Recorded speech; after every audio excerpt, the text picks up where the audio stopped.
श्री गणेशाय नमः। श्री सरस्वत्यै नमः। श्री गुरुचरणकमलभ्यो नमः। श्री सीताराम चरणकमलभ्यो नमः। ध्येयं सदा परिभवग नमभीष्टदोहम्। तीर्थास्पदं शिवविरिञ्चिनुतं शरण्यम्। भृत्यार्थिहं प्रणतपालभवाब्धिपोतम्। वन्दे महापुरुषते चरणारविन्दम्। वंशी विभूषितकरानवनीरदाभात्। पीताम्बरादरुणविन्द बफलाधरोष्ठात्। पूर्णेन्दुसुन्दरमुखादरविन्दनेत्रात्। कृष्णात् परं किमपि तत्त्वमहं न जाने। राम त्वदीयपदपङ्कजपञ्जरान्ते। अद्येयमे विशतु मानसराजहंस। प्राणप्रयाणसमये कफवातपित्तैः। कण्ठावरोधनविधौ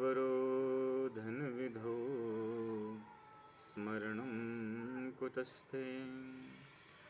नारायणं नमस्कृत्य नरं चैव नरोत्तमं। देवीं सरस्वतीं व्यासं ततो जयमुदीरयेत्। सीतानाथसमारम्भां श्रीरामानन्दार्यमध्यमाम्। अस्मदाचार्यपर्यन्तां वन्दे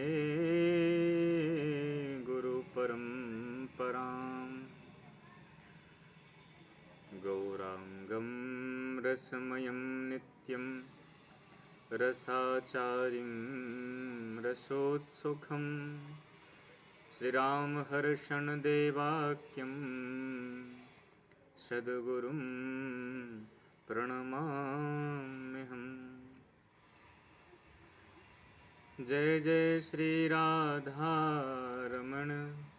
जय जय नवल किशोर। जय गोपीचितचोर प्रभो। जय जय माखन चोर। बोल वृंदावन बिहारी लाल की जय। सद्गुरुदेव भगवान की जय। श्री सीतारामचंद्र भगवान की जय। सच्चिदानंद भगवान की जय। परम मंगलमय अकारण करुणावरण वाले भक्तवांछा कल्पतरु तड़ित वृंद पीताम्बरधारी श्री सीतारामचंद्र प्रभु की वांगमय प्रतिमूर्ति शब्दमय प्रतिमूर्ति श्रीमद् रामचरितमानस। आज मकर संक्रांति के अवसर पर भगवान श्री सीताराम जी के चरित्रों के बारे में कुछ कहने का अवसर हमको प्राप्त हुआ है। ठाकुर जी कृपा कर रहे हैं, वाणी को शक्ति दे रहे हैं।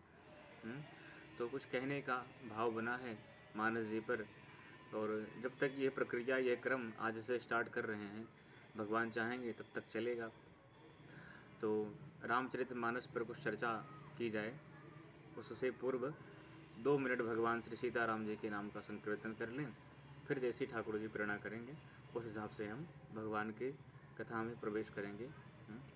जय सिया राम जय जय सिया राम। जय सिया राम जय जय सिया राम। जय सिया राम जय जय सिया राम। जय सिया राम जय जय सिया राम। जय सिया राम, जय जय सिया राम, जय सिया राम, जय जय सिया राम, जय जय सिया राम, जय जय सिया राम। बोले सीता रामचंद्र भगवान की जय। महापति महादेव की जय। भक्त बलवंत हनुमंत लाल की जय।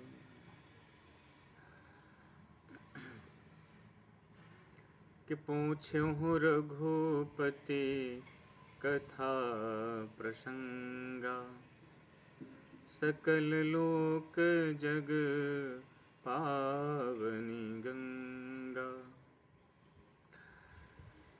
श्री सीताराम जी की कृपा और करुणा का ये फल है कि हम मानस पर कुछ कहने के लिए आपके मध्य में उपस्थित हुए हैं।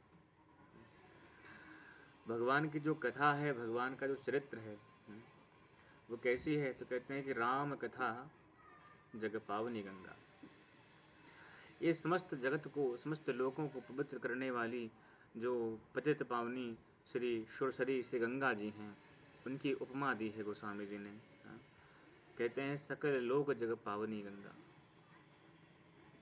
तो भगवान की कथा की उपमा गंगा से दी है, तो क्या भगवान की कथा गंगा है? थोड़ा एक अध्ययन कर लें, थोड़ा चिंतन कर लें तो देखते हैं जो लौकिक जगत की गंगा है और इसी लौकिक जगत में भगवान की कथा रूपी गंगा है। एक गंगा जो भगवान श्री हरि के चरणों से प्रवाहित हुई और एक गंगा जो भगवान श्री हरि के मुख से प्रवाहित हुई। दोनों में श्रेष्ठ कौन है? कहते हैं गंगा जी जो हैं, क्योंकि आज मकर संक्रांति का अवसर है, पर्व है, तो आज के दिन जाहिर सी बात है लोग प्रयागराज में जाकर के स्नान करते हैं, कोई अयोध्या जाकर सरजू जी में डुबकी मारता है। तो जहाँ जहाँ गंगा जी हैं वहाँ जाकर के लोग स्नान करते हैं। क्यों? ताकि हम पवित्र हो जाएं। आज का स्नान बड़ा महत्वपूर्ण है। आज के स्नान को, गंगा स्नान, बहुत ही ज़्यादा महत्वपूर्ण माना गया है। इसलिए कहते हैं कि एक गंगा में स्नान करने के लिए हमको चल के जाना पड़ता है, चल के हमें जाना पड़ता है कि हम गंगा स्नान कर लें। एक विशेष पर्व है मकर संक्रांति। इस पर्व पर गंगा स्नान करने से अनंत गुना पुण्य प्राप्त होता है, तो हमको गंगा स्नान करना चाहिए। तो गंगा जी के पास हम चल के जाते हैं स्नान के लिए। और भगवान की कथा रूपी गंगा कैसी है? तो कहते हैं यह गंगा कैसी है? जो भगवान के चरणों से निकली हुई गंगा है, उस गंगा के पास हमको स्वयं जाना पड़ेगा। लेकिन जो भगवान की कथा रूपी गंगा है, इसके पास हमको जाना तो पड़ेगा, लेकिन हम चाहेंगे तो इस गंगा को अपने गांव तक, अपने शहर तक, अपने घर तक बुला सकते हैं। लेकिन जो प्रयागराज में जो गोमुख से निकली हुई जो गंगा हैं, उनको हम चाहें हमारे घर तक आ जाएं तो संभव नहीं है। उसमें स्नान के लिए हमको उन तक जाना पड़ेगा। लेकिन कथा रूपी जो गंगा है वो हमारे घर, हमारे गांव, हमारे देश, हमारे प्रदेश, हमारे विदेश, हर जगह भगवान की गंगा जो कथा रूपी गंगा है वो सुलभ है। तो हर प्रकार से देखें तो राम कथा गंगा जो है वो जो भगवान के चरणों से निकली हुई जो चरणामृत है भगवान का, नारायण का, वो गंगा से श्रेष्ठ है। और मुख से निकली हुई है, इसलिए हरि कथा रूपी जो गंगा है ये श्रेष्ठ ही है। दो लाभ जीव को गंगा स्नान से प्रत्यक्ष प्राप्त होते हैं। मई जून की गर्मी हो और उसमें स्नान किया जाए तो तरावट भी आएगी और ठंडक भी मिलेगी। गर्मी की भी शांति होगी और ठंडक भी हमको प्राप्त होगी। और हमारे अघ भी नष्ट होते हैं, लेश भी नष्ट होते हैं, पाप भी खत्म होते हैं। लेकिन भगवान की जो कथा रूपी गंगा है, इससे भी लोगों के जीव के ताप संताप नष्ट होते हैं। लौकिक जगत की भगवान के चरणों से निकलने वाली जो गंगा हैं वो जीव के बाह्य ताप को नष्ट करती हैं। और भगवान की जो कथा रूपी गंगा है वह जीव के अंतर हृदय में जो काम क्रोध आदि जो विकार हैं, संसार की वासनाओं से, संसार की पीड़ा से जो तपा हुआ व्यक्ति है, उस ताप से जीव को मुक्ति प्रदान करने वाली ये भगवान की कथा रूपी गंगा है। तो यह गंगा कैसी है? बोले सकल लोक जग पावनी गंगा। ये समस्त लोगों को पवित्र करने वाली, जगत को पावन करने वाली यह राम कथा रूपी गंगा है, जिसमें हम और आप बैठ करके अवगाहन के लिए बैठे हुए हैं। तो हम प्रवेश करें मानस जी में। कहते हैं गोस्वामी जी ने रामचरितमानस को लिखने से पूर्व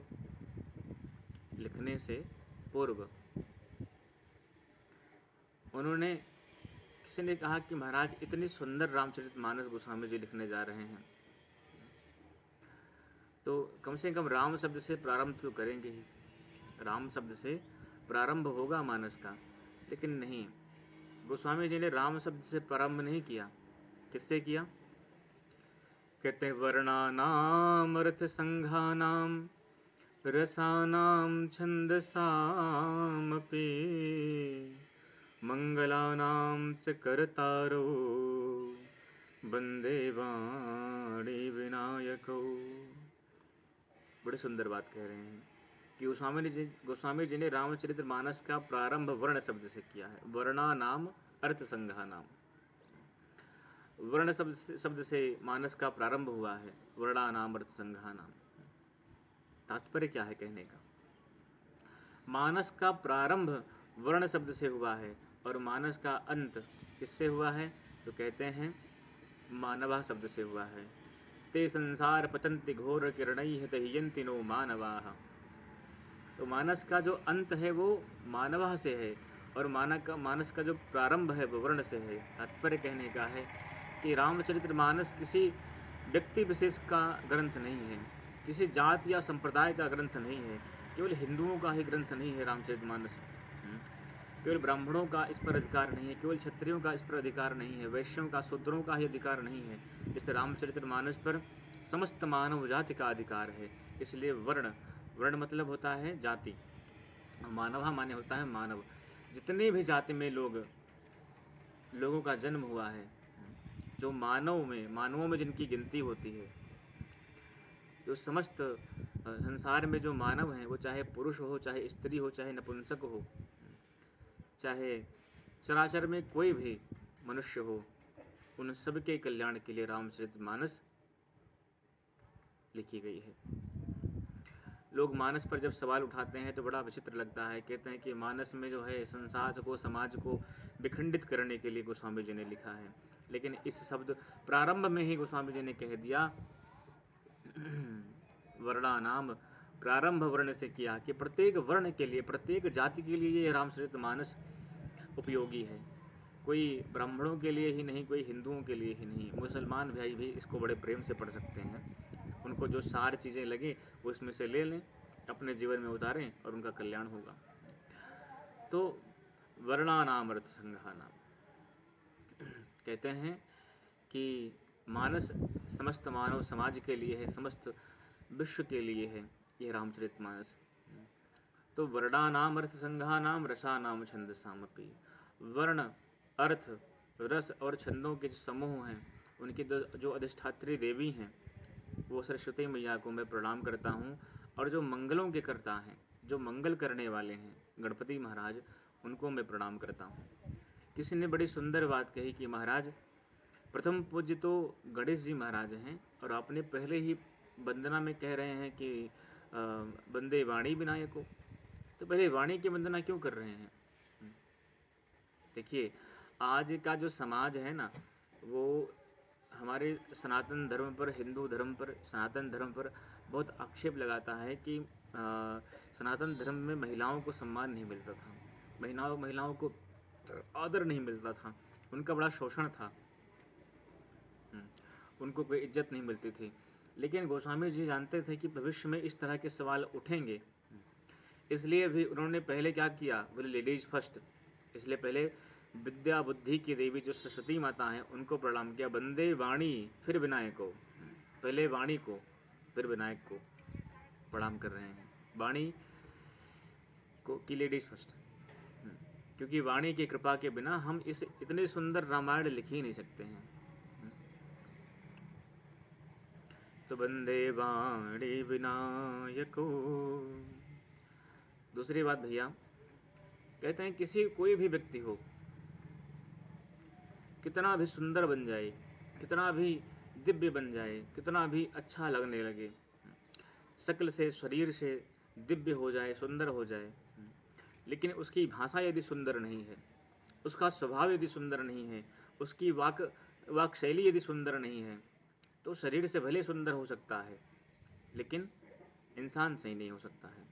व्यक्ति की पहचान उसके कपड़ों से, उसके शरीर से, उसके जात से नहीं होती है। व्यक्ति की पहचान उसकी वाणी से होती है।